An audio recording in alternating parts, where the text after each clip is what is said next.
सूक्ष्म यज्ञ एक नवीन संक्षिप्त दैनिक हवन एवं बलिवेश्वदेव यज्ञ पद्धति। आत्मीय भाइयों बहनों, सादर प्रणाम। बंधुओं, यदि आप यज्ञ के वैज्ञानिक और आध्यात्मिक ज्ञान विज्ञान से परिचित हैं, नियमित यज्ञ करने के महत्व को भली भांति समझ रहे हैं और आपाधापी के इस जीवन में नित्य हवन करने से वंचित रह जाते हैं, तो यह चलचित्र आपके लिए बहुत ही उपयोगी है। सूक्ष्म यज्ञ के लिए आवश्यकताएं। सर्वप्रथम आपको ताम्र धातु का बना एक छोटे हवन कुंड की आवश्यकता पड़ेगी। दूसरी महत्वपूर्ण आवश्यकता आधार अर्थात मिनी बेस स्टैंड की है, जो कि कुशल कारीगरों द्वारा बहुत ही सुंदर और मजबूत बनाई गई है।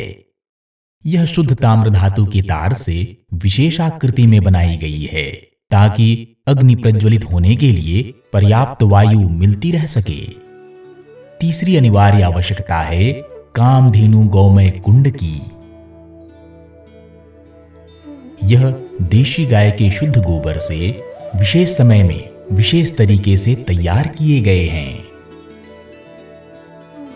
यह दो आकार में उपलब्ध है। छोटे आकार का गोमय कुंड अधिकतम 2 याजकों के लिए और थोड़ा बड़ा गोमय कुंड अधिकतम 4 याजकों के लिए उपयुक्त रहता है।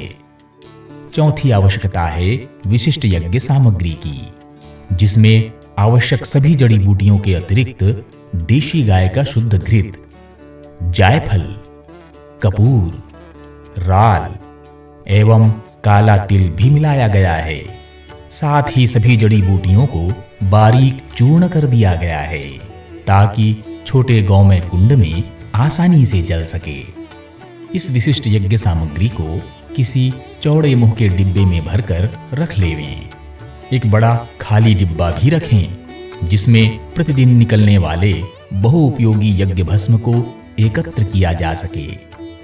इसके अतिरिक्त पीले रंग से रंगी हुई लकड़ी की एक चौकी, आसन, ताम्र धातु की आचमनी, पंचपात्र, रोली, देशी गाय का शुद्ध घी एवं गुड़ रख लें। इन सभी पूजा सामग्री को किसी एक टोकरी में व्यवस्थित रख लेवें।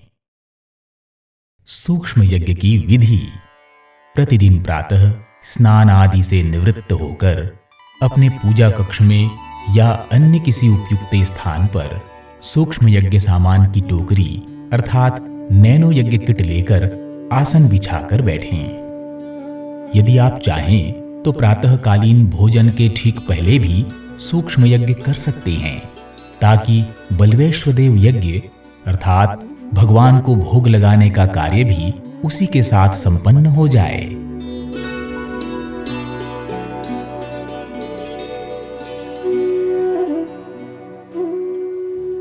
सर्वप्रथम ताम्र यज्ञ कुंड में रुई की मोटी फूल बत्ती 2 या 3 रखें, जो कि देशी गाय के शुद्ध घृत में भीगा हुआ हो। गायत्री महामंत्र का उच्चारण करते हुए इसे प्रज्वलित करें। हवन कुंड के चारों ओर जल फेर दें। ताम्र आधार को प्रज्वलित बत्ती के ठीक ऊपर रखें। अब कामधेनु गौमय कुंड को देशी गाय के शुद्ध घृत में भिगाकर आधार के ऊपर रखें। यदि याजकों की संख्या 3 या 4 हो तो बड़ा गौमय कुंड का प्रयोग करें। आहुति के योग्य यज्ञाग्नि प्रकट होने में लगभग 1.5 मिनट का समय लगता है। तब तक श्रद्धा भावना पूर्वक देवावाहन एवं पवित्रीकरण आदि षटकर्म करें। जिस मंत्र को बोलने का अभ्यास न हो, उसके स्थान पर केवल गायत्री महामंत्र बोलकर भी क्रिया संपन्न कर सकते हैं।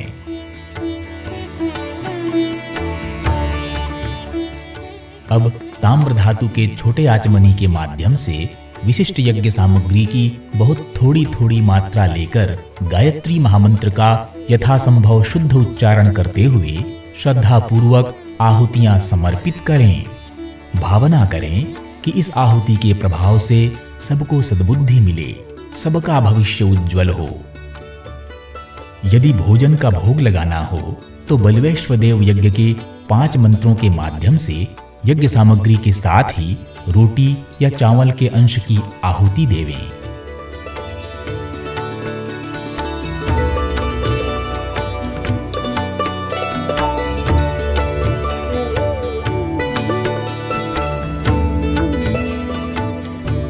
इस प्रकार गायत्री महामंत्र की 5 आहुति देने के बाद महामृत्युंजय मंत्र से 3 आहुतियां समर्पित करें।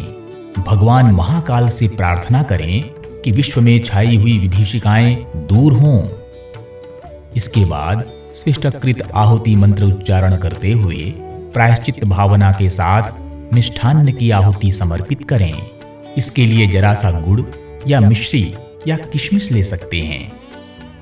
यज्ञ सामग्री की एक आहुति पूर्णाहुति मंत्र से समर्पित करें। प्रार्थना करें कि जीवन की अपूर्णताएं दूर हों, सभी शुभ संकल्प पूरे हों।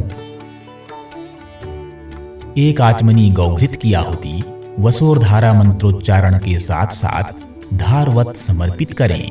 प्रार्थना करें कि घर परिवार में सौहार्द, प्रेम, सहयोग का वातावरण बना रहे। यदि आप चाहें तो वसोरधारा के बाद संक्षिप्त आरती का क्रम भी जोड़ सकते हैं। अन्यथा वसोरधारा के बाद सीधे साष्टांग नमन, शुभ कामना एवं शांति पाठ करें। मित्रों, यज्ञ के प्रभाव से उस स्थान की तरंगें बहुत ही शांतिदायक एवं प्रभावशाली बन जाती है। अतः यदि कभी थोड़ा समय और दे सकें तो यज्ञ के तुरंत बाद उसी आसन में बैठे बैठे 15 मिनट गायत्री महामंत्र का जप एवं सूर्य का ध्यान कर सकते हैं। इससे आप दिन भर के लिए एक नई ऊर्जा से लबालब भर जाएंगे। यज्ञ, जप, ध्यान आदि पूरा हो जाने के बाद यज्ञ कुंड को चौकी सहित बैठक कक्ष के मेज पर रख देवें। स्विष्टकृत होम से बचा हुआ मिष्ठान प्रसाद स्वरूप सभी परिजनों को वितरित कर देवें।